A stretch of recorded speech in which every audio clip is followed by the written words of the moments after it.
आज आम्ही या ठिकाणी माननीय जिल्हाधिकारी जळगावच्या माध्यमाने मुख्यमंत्री महाराष्ट्र राज्य यांना एक निवेदन दिलेलं आहे। त्यात आमची प्रमुख मागणी अशी आहे की सध्या महाराष्ट्रामध्ये जो अत्याचार आमच्या लाडली बहिणींसोबत होत आहे तो कुठेतरी थांबायलाच पाहिजे।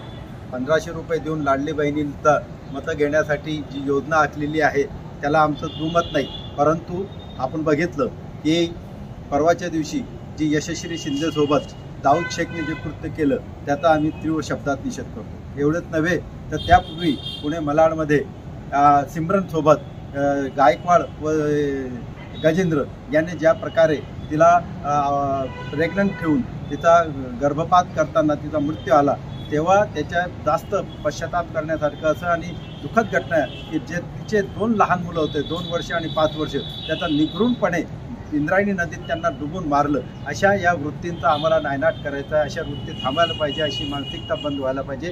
त्या कोणतीही समाजाची असो, दाऊद शेख किंवा गजेंद्र हे ज्या समाजाचे असेल त्यांची जात एकच आहे, ती आहे वासना आणि अन्याय आणि अत्याचार करणारी।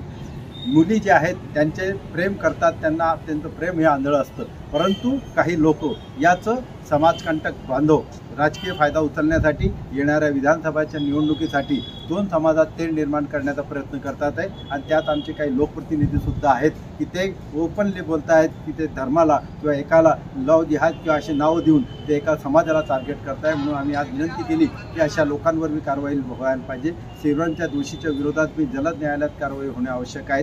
त्याचप्रमाणे विशेष सरकारी वकील उज्ज्वल निकमची नेमणूक होणे आवश्यक आहे। ज्याप्रमाणे जयश्री शिंदे आमच्या बहिणीला न्याय देतात त्याप्रमाणे सिमरनला व त्याच्या मुलांनाही न्याय द्यावा यासाठी आणि 2 समाजात ते निर्माण करण्यावर कडक कारवाई करण्यात यावी यासाठी आम्ही या ठिकाणी एकत्रित आलेलो आहे। धन्यवाद। तो दोस्तों, ये न्यूज़ चैनल हर वक्त आपकी आवाज़ को अपनी आवाज़ बनाएगा और हर खबर को सच के साथ आपके पास पहुंचाता रहेगा। हर खबर आपके पास पहुंच सके इसलिए इस चैनल को सब्सक्राइब, लाइक और शेयर ज़रूर कीजिए। फिर मुलाकात होंगी सच के साथ आपके पास नई खबर के साथ।